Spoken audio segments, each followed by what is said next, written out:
क्या से डर नहीं लगता? ये दो यूट्यूबर्स, युवा यूट्यूबर्स जो अपनी बातों को बयां कर रहे हैं, हकीकत को बयां कर रहे हैं, सच्चाई को बता रहे हैं। क्या पाकिस्तान इतना डर गया इन दोनों से कि दोनों का किडनैप किया जा रहा है, उनको धमकी दी जा रही है, उनके परिवार के लोगों को डराया धमकाया जा रहा है कि आप जो कर रहे हो वो छोड़ दो, वरना पता नहीं आपके साथ आज है कल क्या होगा। बहुत शुक्रिया जी। मैं आपसे ही कहूंगा, मैंने पूरा इंट्रो आपका सुना नहीं, लेकिन मुझे समझ आ गई कि आप कहना क्या चाहते हैं और सुनना क्या चाहते हैं। पहले तो मैं ये बताऊं आपको, ये यूट्यूबर्स को इतने तो फेमस मैं जो चाहूंगा वो मैं ही तय करूंगा ना। सुन लीजिए। पहले मैं बता रहा हूँ, इतने को फेमस लोग नहीं जिनको आप इतना बढ़ा चढ़ा के पेश कर रहे हैं, और ये लोग खुद से एक ड्रामेबाजी कर रहे हैं, जो कि इनका सोशल मीडिया के लोगों का काम होता है कि अपने आप को पॉपुलर करने के लिए ऐसी बात कर दो, चुटकुले छोड़ो कि जी बस हमको तो अगवा कर लिया। अब बात यह है कि मेरा पाकिस्तान, मेरे इदारे जो हैं वो खामखा किसी को पकड़ते नहीं है, इज्जत की जाती है अपने लोगों की, प्यार किया जाता है अपने लोगों से, और हम अपनी आवाम से बहुत ज्यादा प्यार करते हैं। हमें मालूम है। पहली बार सुन रहा हूं मैं कान के नीचे बजा के कोई प्यार कर रहा है। तरीके से जिंदगी के मैं ये कह रहा हूं, पहली बार मैं सुन रहा हूं कि कान के नीचे बजा के कोई प्यार कर रहा है। सुन लीजिए, कान के नीचे उनके बजता है जो मुल्क के खिलाफ बात करें, मुल्क के इदारों के खिलाफ बात करें, अच्छा, मुल्क के सरबराहान के खिलाफ बात। मुझे एक बात बताइए, बहुत आप चुटकुले छोड़ रहे हैं इन दोनों के बारे में, मुझे ये बताइए कि अगर मोदी जी के आपके प्रधानमंत्री हैं, उनको को गाली दे, मैं एक सवाल कर रहा हूं, इनका कोई ताल्लुक नहीं हमारे मुल्क से या मेरे प्रधानमंत्री से, तो आपका एजेंसीज, आपके फोर्सेस, आपके इदारे उनके साथ क्या सलूक करेंगे? उनके गले में फूलों के हार डालेंगे? बहुत अच्छी बात कही है डॉक्टर इरशाद अहमद साहब, बहुत अच्छी बात कही है आपने। आप यूट्यूब पर जाइए, इस देश में न जाने ऐसे कितने यूट्यूबर्स हैं, इस देश में न जाने ऐसे कितने जाने माने पत्रकार हैं जो देश के प्रधानमंत्री नरेंद्र मोदी की नीति और नेता और नियत पर सवाल उठाते हैं, लेकिन बावजूद उसके वो खुलेआम जीते हैं, खुलेआम घूमते हैं, खुलेआम रहते हैं, उन्हें ऐसे उठाकर किडनैप नहीं किया जाता है 21 दिनों तक। आप गलत बयानी से काम ले रहे हैं। खुदा की कसम, मैं भी देखता हूं आपके चैनल, आपके हिंदुस्तान, मैं भी भगवान की कसम खा रहा हूं, मैं जो बोल रहा हूं सही बोल रहा हूं। मैं सब कुछ ये कहना चाहता हूं कि मैंने आज तक किसी को इतनी जुर्रत करते हुए नहीं देखा जितना कि हमारे मुल्क में ये लोग, जितने भी यूट्यूबर्स हैं, जितने भी ये सोशल मीडिया के लोग हैं, जो कुछ ये बोलते हैं अपने इदारों के खिलाफ, क्या कह रहे हैं अपने चीफ डॉक्टर इरशाद, ऐसा वो क्या कह रहे हैं कि पाकिस्तान के हुक्मरानों को बुरा लग रहा है? ऐसा क्या कहा? हमारे पाकिस्तान को बुरा लग रहा है, ना हमारे वजीर आजम को, ना किसी भी आर्मी चीफ को, ना प्रेसिडेंट को, किसी को बुरा नहीं लग रहा है। मैं बता रहा हूं, ऐसा क्या कहा? इन्हें जानता ही कोई नहीं। मैं कह रहा हूं इनको जानता कोई नहीं है। आप उन्होंने ऐसा क्या कहा? कुछ भी नहीं, हम इन्हें जानते ही नहीं है। इनको तो हमारा मुल्क नहीं जानता है, इनका नाम। उन्होंने ऐसा क्या कहा? मैं बता रहा हूं कि इन्होंने देश के प्रधानमंत्री, पाकिस्तान के प्रधानमंत्री शहबाज शरीफ को बुरा लगा, ऐसा क्या कहा? देखिए, मेरे वजीर आजम पाकिस्तान मियां मोहम्मद शहबाज शरीफ साहब अपने लोगों से, मैं अपने पाकिस्तानियों से सना और शोएब चौधरी ने ऐसा क्या कहा कि पाकिस्तान के प्रधानमंत्री को बुरा लगा, डॉक्टर इरशाद अहमद खान को बुरा लगा, ऐसा क्या कहा? देखिए, मैं ये कह रहा हूं कि हम इन्हें जानते ही नहीं। मैं तो आपको सवाल ये किया, आप उल्टा बोल रहे हैं। मैं ये कह रहा हूं हम इन्हें जानते नहीं है। हमने हिंदुस्तान से इनका नाम सुना, हिंदुस्तान के सोशल मीडिया में बड़ा वावेला हो रहा है, बड़े जलाओ गिराओ की बातें की जा रही हैं, इनको अगवा करने की बातें की जा रही हैं। देखिए, हमारे इदारे अगवा नहीं करते हैं, वो तो अगर किसी को पकड़ना हो तो सबके सामने ऑन कैमरा पकड़ते हैं। अगर कोई मुजरिम हो, मुलजिम हो, अगर किसी ने कोई गलत बात की होती है, उसको उसकी सजा इदारे देते हैं। वजीर आजम, प्रेसिडेंट या आर्मी चीफ नहीं देते। आप उल्टा बोल रहे हैं। आप बोलते रहिए, आपका काम है। आप पाकिस्तान को बदनाम करना चाहते हैं, आप करते रहिए।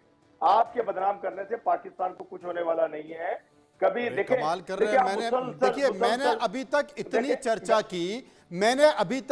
चर्चा की, क्या मैं पाकिस्तान को बदनाम कर रहा हूं? नहीं, मैं सना और शोएब की बात कर रहा हूं। मैं सना और शोएब की बात कर रहा हूं, उन पाकिस्तान के दो युवाओं की बात कर रहा हूं जो अपने सोशल मीडिया पे कह रहे हैं कि साहब हम यूट्यूब पर पाकिस्तान के युवाओं से उनकी राय लेते हैं। वो राय रोजगार पर होती है, वो राय रोटी पर होती है, वो राय महंगाई पर होती है, वहां की पॉलिटिक्स पर होती है, वो राय सेना के कार्यप्रणाली पर होती है। तो हमें उठाकर अंदर डाल दिया। मैंने तो कुछ कहा नहीं, मैं तो बदनाम कर नहीं रहा हूं। मैं तो पाकिस्तान के आपके 2 युवाओं की बात कर रहा हूं। देखें आप टाइम जाया करते हैं। मैंने हिंदुस्तान के चैनल पे ये देखा कि आप पाकिस्तान के यूट्यूबर से उठाकर गटर साफ करने वाले तक पे प्रोग्राम कर देते हैं 2-2 घंटे का। क्या आपके डॉक्टर इरशाद अहमद खान साहब ये कह रहे हैं कि पाकिस्तान के युवा गटर से गंदगी उठाने वाले हैं क्या?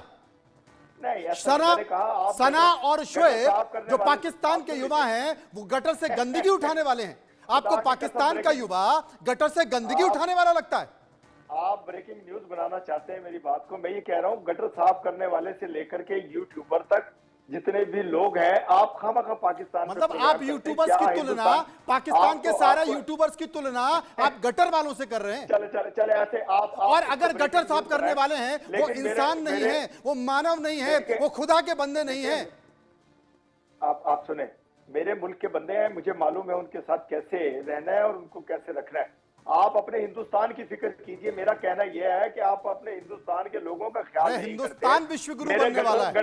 हिंदुस्तान की भी चिंता करेगा, हिंदुस्तान पाकिस्तान की भी चिंता करेगा, हिंदुस्तान अफगानिस्तान की भी चिंता करेगा और अमेरिका भी की भी चिंता करेगा, क्योंकि वो विश्व गुरु। हिंदुस्तान हर खित्ते के उस मुल्क की चिंता करेगा जहां उसने दहशतगर्दी करानी होगी, जहां उसने लड़ाई करवानी होगी, जहां सुकून बर्बाद करना होगा। हिंदुस्तान उन मुल्कों का ख्याल करेगा।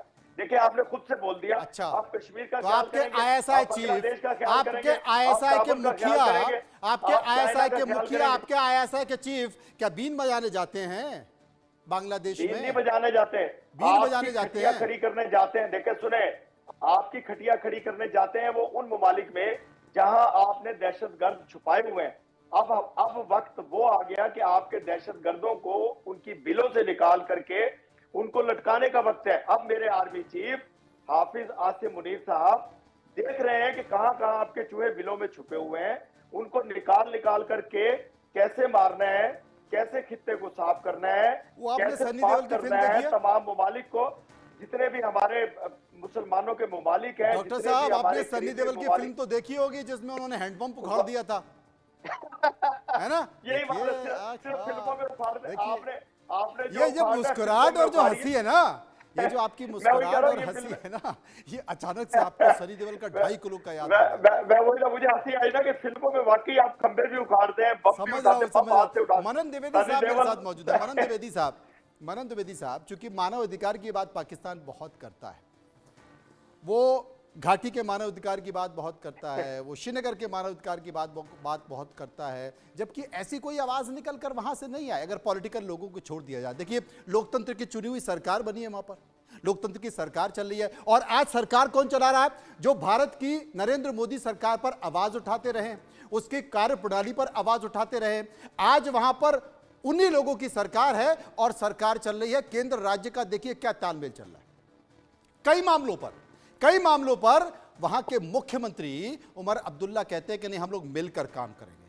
यह है भारत, जहां पर अभिव्यक्ति की आजादी होती है।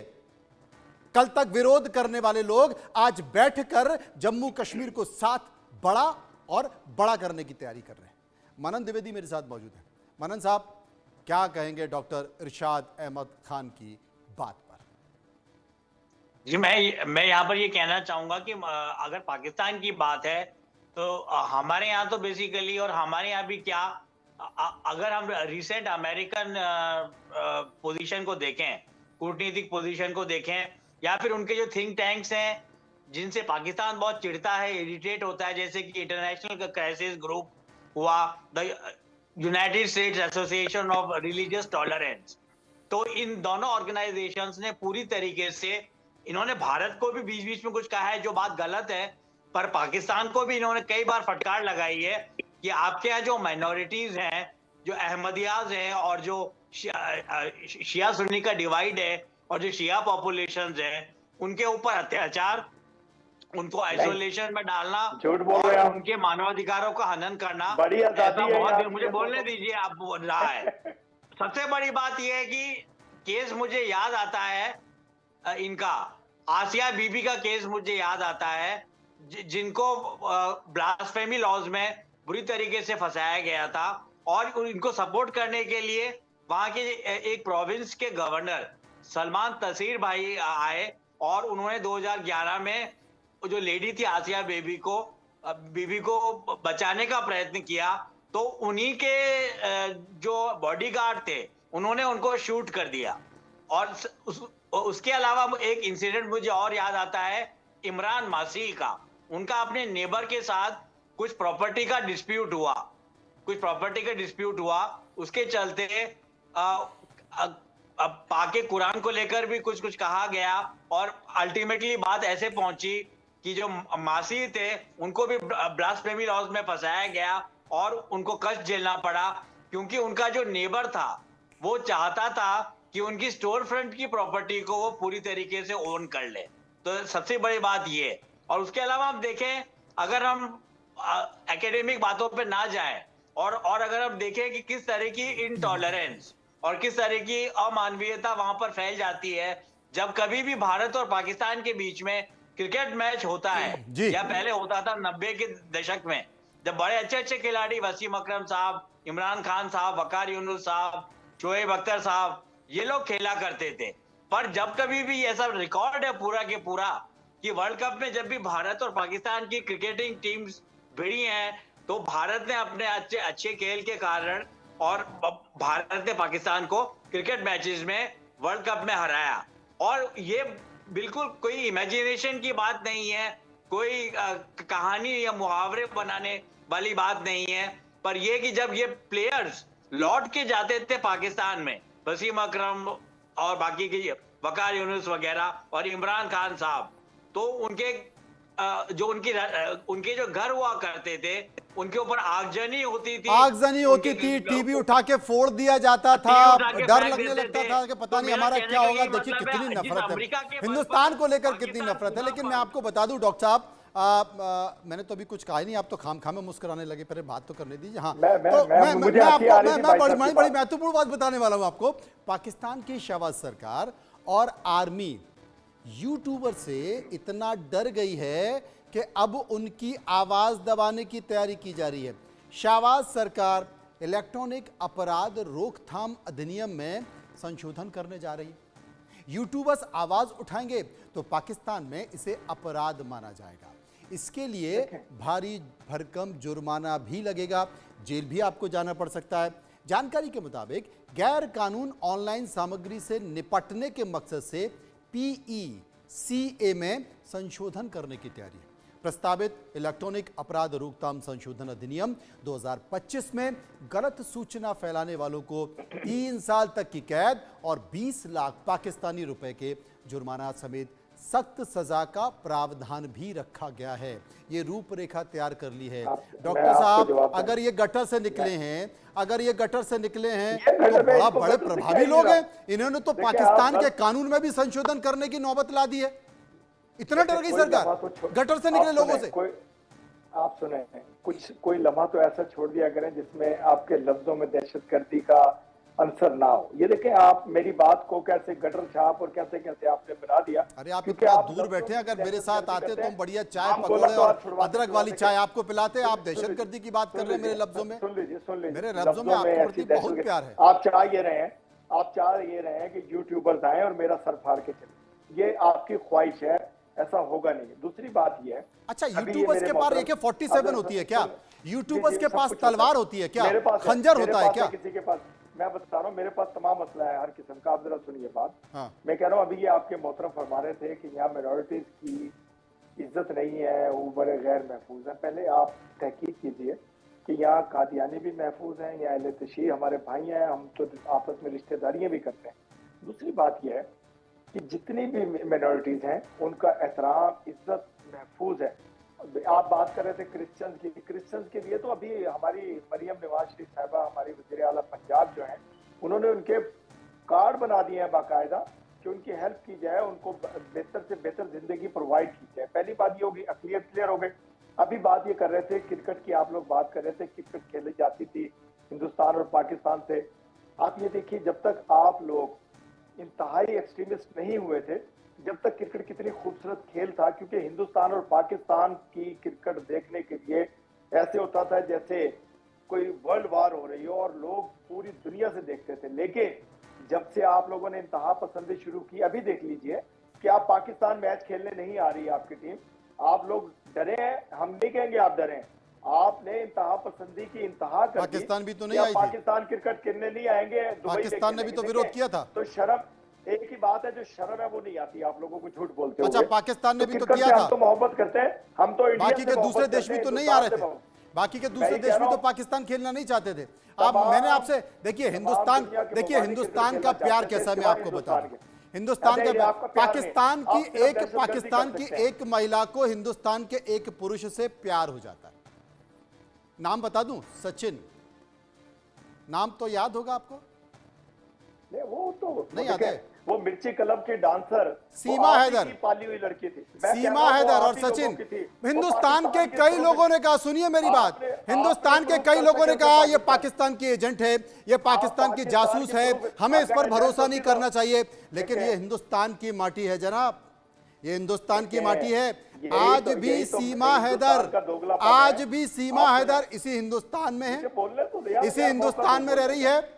उसके वीडियो, उसकी बातें, उसके गाने, उसका हंसी मजाक आपको सब दिखाई देता होगा। आपको मैं एक बात बताऊं, आप अगर मेरे पाकिस्तान की जो एजेंट आप कह रहे हैं, अगर वो होती, खुदा की कसम टिक्का पोटी करके खा जाते हैं। नहीं माना, मैं कह रहा हूं इस हिंदुस्तान में भी कुछ लोग ऐसे हैं जो उसे पाकिस्तान के एजेंट करार दे रहे थे, उसको लेकर बयान दे रहे थे, लेकिन हिंदुस्तान की बड़ी आबादी ने कहा नहीं। मैंने वासुदेव कुटुंबकम, आपके अगर वो आई है, अतिथि देवो भव, सुन लीजिए, अतिथि देवो भव, अगर वो आई है, अगर उसने हिंदुस्तान में आकर सचिन पे भरोसा किया है, तो उस देश की आबादी ने भरोसा किया, सरकार ने भरोसा किया, और आज भी सीमा हैदर यहां पर है। आप मुझे बोलने खुशी से रह रही है, नहीं आएगा, आप मुझे बोलने नहीं दे रहे। मैंने आपके एक प्रोग्राम में जी न्यूज पे मैं था, दीपक चौरसिया के साथ, मैंने उन्हें कहा था शर्त लगाइए, ये लैंग्वेज अगर पाकिस्तान के किसी औरत से बुलवा दे जो वो बोलती है, जो आपकी एजेंट है, जो मिर्ची क्लब में मुझे मिली थी डांस करते हुए, तो वो जुबान बुलवा दे तो मैं पाकिस्तान की नेशनलिटी छोड़ दूंगा, पाकिस्तान छोड़ दूंगा, हिंदुस्तान आके आबाद हो जाऊंगा। हालांकि मुझे मार देंगे आप, जैसे मैं सरहद के करीब आऊंगा मुझे मार देंगे, लेकिन सीमा हैदर को आपने रखा हुआ, क्यों?